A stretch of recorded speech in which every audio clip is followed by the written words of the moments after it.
वर्षा बाधित मैच में भारत ने श्रीलंका को चित किया। शानदार मुकाबले में जीत हासिल करके सीरीज भी अपने नाम कर लिया। श्रीलंका और इंडिया के बीच दूसरा T20 का मुकाबला आज समाप्त हो गया। बारिश बहुत सारे समय खलल डाली, लेकिन भारत की जो जीत का जुनून था उसको डगमगा नहीं पाई। जी हाँ दोस्तों, दोपहर में भारत श्रीलंका से हार गई थी Asia cup final women's team, लेकिन इवनिंग रात को भारत ने श्रीलंका को हरा दिया है 7 विकेटों से। जी हाँ दोस्तों, श्रीलंका 162 रन बनाई थी 20 ओवर के मुकाबले खेल करके, लेकिन भारत को 8 ओवर में 78 रनों का टारगेट मिला था DLS मेथड के अनुसार। बारिश जब मैच में आ गई थी उसके बाद रिवाइज टारगेट जो था। अब एक बात मुझे आज तक समझ नहीं आई, मैं बहुत सारे दिग्गज क्रिकेट के जानने वाले तक से भी पूछा हूं कि ये DLS मेथड कैलकुलेट कैसे किया जाता है, तो सभी का जवाब अलग अलग आता है, लेकिन सटीक जवाब आज तक कोई दे नहीं पाया है। और पता नहीं, यहाँ तक कि वीरेंद्र सहवाग खिलाड़ी से भी पूछा गया है किसी इंटरव्यू में कि ये DLS मेथड कैसे कैलकुलेट किया जाता है, तो वो भी सही ढंग से जवाब नहीं दे पाए और बोले कि ये एम्पायर जाने, हमको इसके बारे में कुछ पता नहीं है। अब इसलिए हम ये बात कर रहे हैं कि आज के मुकाबले जो थे वो 162 रन 20 ओवर में श्रीलंका बनाई थी। पूरा मैच श्रीलंका खेली थी, पूरी इनिंग 20 ओवर, ठीक है, और उसका 9 विकेट गिरा था। बात समझिएगा, 9 विकेट गिर गया था, ऐसा नहीं था कि वो 2-3 विकेट पर 162 रन बनाई थी। तो लगभग 20 ओवर में 162 रन का टारगेट मतलब हो गया कि 8.10 का एवरेज पर ओवर, ठीक है। तो जब भारत को रिवाइज टारगेट मिलता है, जब बारिश शुरू हुई थी उस समय भारत का भी तो विकेट नहीं गिरा था। भारत तो अभी 3 बॉल ही खेल पाई थी और 6 रन बने थे भारत के, और उस समय यशस्वी जायसवाल और संजू सैमसन ग्राउंड पर थे। तब बारिश आ जाती है, तो उसके बाद जब बारिश खत्म होती है तब एम्पायर DLS मेथड से जो टारगेट निकालते हैं वो 8 ओवर में 78 रनों का टारगेट निकालते हैं।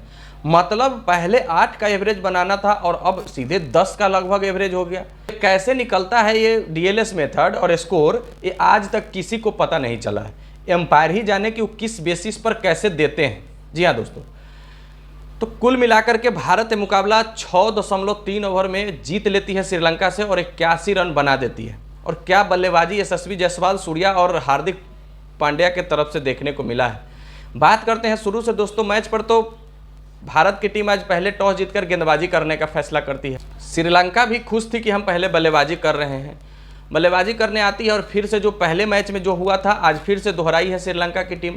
15 ओवर तक श्रीलंका 130 रन पर मात्र 3 विकेट थी, और फिर जब लास्ट के 5 ओवर में मात्र 31 रन बना करके 7 विकेट गिर गए हैं श्रीलंका के। मतलब कल 140 से 170 पर ऑल आउट हो गई और आज 130 से 162 पर जाकर के 9 विकेट पर रुक गई श्रीलंका। मतलब जो चीज़ कल दोहराई थी, जो चीज़ कल हुआ था वही आज दोहराई है श्रीलंका की टीम, और श्रीलंका इसके लिए जानी जाती है। मैं बार बार कह रहा हूँ, आज रियान पराग ने अच्छी गेंदबाजी की है। 4 ओवर में 30 रन देकर भले उनको कोई सफलता नहीं मिली है। हार्दिक पांड्या को 2 सफलता मिली है। रवि बिश्नोई की तारीफ करनी होगी, जो उनके गालों पर चोट है, ब्लड उससे आ रहा था, पट्टी बांध करके कल का भी मुकाबला खेले और आज का भी मुकाबला खेले हैं और पीछे नहीं हटे हैं। और आज का शानदार गेंदबाजी उनका, 4 ओवर में 26 रन देकर 3 विकेट हासिल किए हैं। जी हाँ दोस्तों, आज शुभमन गिल को बैक स्पेजम था। आज संजू सैमसन को टीम में शामिल किया गया, संजू सैमसन खेले। अब संजू सैमसन को तो खिलाया तो जाता है, लेकिन वो प्रदर्शन जो होता है ना संजू सैमसन की तरफ से जो IPL में आता है वो इंटरनेशनल क्रिकेट में देखने को नहीं मिलता है, और इसीलिए उनको शायद कोच कप्तान बार बार खिलाने से, लगातार मौका देने से कतराते हैं।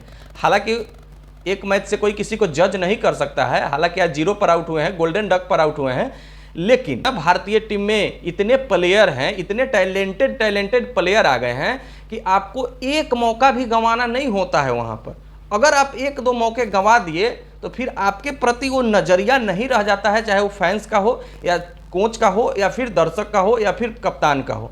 फिर आपको अगर किसी अच्छी कोई प्लेयर गेम अच्छा खेल देता है तो उसके प्रति देखने लगता है, लोग उसके तरफ देखने लगता है।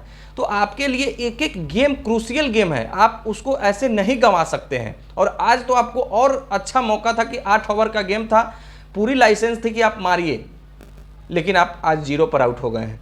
खैर कोई बात नहीं है। यशस्वी जायसवाल जबरदस्त 15 गेंदों में 30 रन। और यशस्वी जायसवाल के बारे में सूर्या का बयान आया है, अगर यशस्वी जायसवाल 6 ओवर तक ग्राउंड पर टिक गए, पिच पर टिक गए, तो फिर टीम का आसानी से 200 प्लस स्कोर बन जाता है। इसमें कोई शोक शोभा नहीं है। और वास्तव में यशस्वी जायसवाल जिस इंटेंट से खेलते हैं ना, अभी उस इंटेंट से खेलने वाले बहुत कम ओपनर है भारतीय टीम में, और इसीलिए शायद वो लगातार हर टीम में हर मुकाबले खेलते हैं। जी हाँ दोस्तों, और वर्ल्ड कप में भी इसीलिए चुन के ले गया था, भले वो खेले नहीं।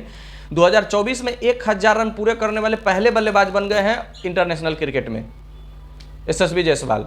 क्या गजब का लड़का खेलता है, कोई डर भय नहीं, पहले ही ओवर पहले ही बॉल से चौका छक्का शुरू कर देता है। सूर्या की जबरदस्त बल्लेबाजी रहती है, मथीसा पथिराना को भी आज बॉलिंग मिली है, लेकिन जब तक उनका दूसरा ओवर आता है तब तक मैच खत्म हो गया रहता है। मथीसा पथिराना के अलावा आप महेश दीक्षित पहला ओवर अच्छा करते हैं, लेकिन दूसरा ओवर में उनको भी 3 चौके लगातार सूर्या स्वीप पर मार देते हैं और मुकाबला 81 रन बना करके 6.3 ओवर में मात्र भारत अपने नाम कर लेती है। हार्दिक पांड्या की तरफ से जबरदस्त बल्लेबाजी देखने को मिलती है। 8 ओवर में 78 रन चेस करना था, ऐसा लग रहा था कि थोड़ा सा मुश्किल होगा, लेकिन जहां सूर्या, जहां यशस्वी, जहां हार्दिक जैसे बल्लेबाज हैं वहां कुछ भी असंभव नहीं है। और क्या गजब देखने को मिला है क्रिकेट, बल्लेबाजी, बॉलिंग और फील्डिंग भी अच्छा खासा हुआ है भारत का। श्रीलंका से मुकाबला जीत करके सीरीज अपने नाम कर लिया है इंडिया 2-0 से। अब देखना है तीसरा मुकाबला में क्या चेंजेज होते हैं, क्या शिवम दुबे को, वाशिंगटन सुंदर को जगह मिलती है कि नहीं मिलती है। बेल, आपको वीडियो कैसा लगा कमेंट करके जरूर बताइएगा। जब तक के लिए बेस्ट ऑफ लक, धन्यवाद।